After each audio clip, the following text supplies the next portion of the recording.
how do we actually measure dehydration?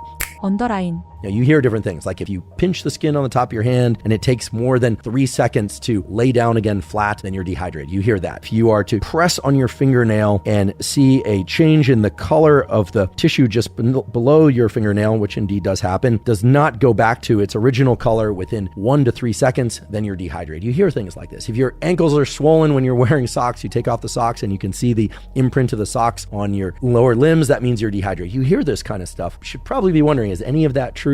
To some extent, it is true, although it can vary quite a bit by how old you are, whether or not the skin on the top of your hand tends to be looser or not, depending on whether or not you're leaner or not. So in other words, those are not absolutely objective measures of dehydration. Now, it is true that if normally you can pinch the skin on the top of your hand and it returns to its normal flattened position within about 1 to 2 or 3 seconds, and it does not do that within 5 or more seconds, there's a decent probability that you're a little bit dehydrated, that you need to ingest some fluid. Or that if you press down on your nail and you see the depression causes a transition from kind of a pink color to a white color, and then you release and it doesn't go back to its original pinkish color within a few seconds, well, then there's a chance that you're dehydrated. But again, these are not perfect measures of dehydration.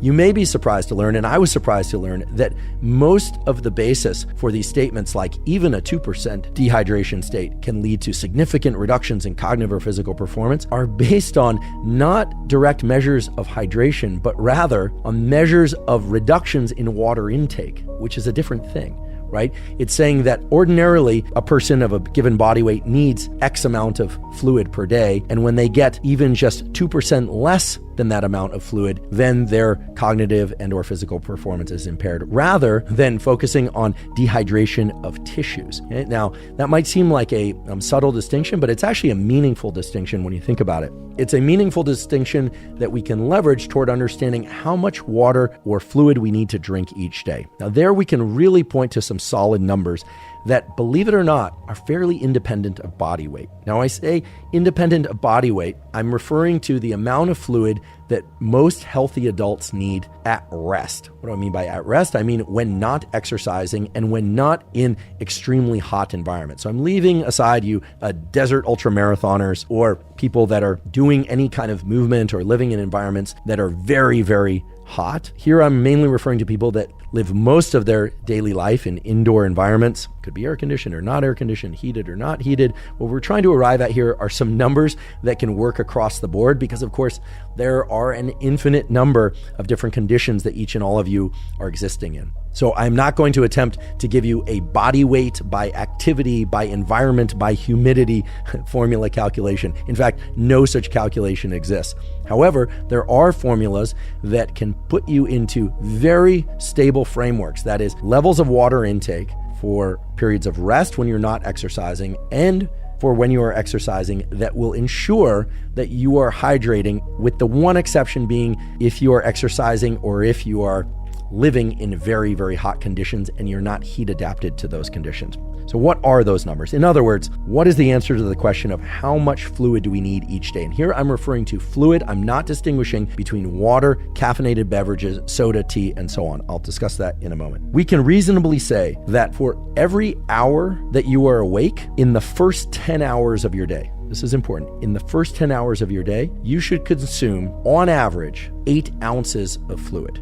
For those of you that are using the metric system, not ounces, 8 ounces of fluid is approximately 236 milliliters of water. On average, every hour for the first 10 hours of your day, which translates to an average of 80 ounces of fluid for the first 10 hours of your day, or 2,360 milliliters of water. In other words, approximately 2 liters of water plus a little bit more for the first 10 hours of your day. Now, I want to be very clear that this does not mean that you need to ingest 8 ounces or 236 milliliters of fluid on the hour, every hour for the first 10 hours of your day. I'm certainly not saying that. And in fact, most people are going to find that they're going to ingest water in boluses. That is, they're going to have perhaps 16 ounces of water, 500 milliliters of water at one portion of the day, and then maybe a couple hours of later that they'll drink some more water or some more coffee or soda or some other beverage in another portion of the day. I do think, however, it's important for most of us to take a step back and ask ourselves whether or not, independent of any other activity or environmental conditions, whether or not we are in fact ingesting 80 ounces or basically 2.4 liters of water for that 10 hours of the day that spans from the time we wake up until 10 hours later. Now, why am I setting this 10-hour framework?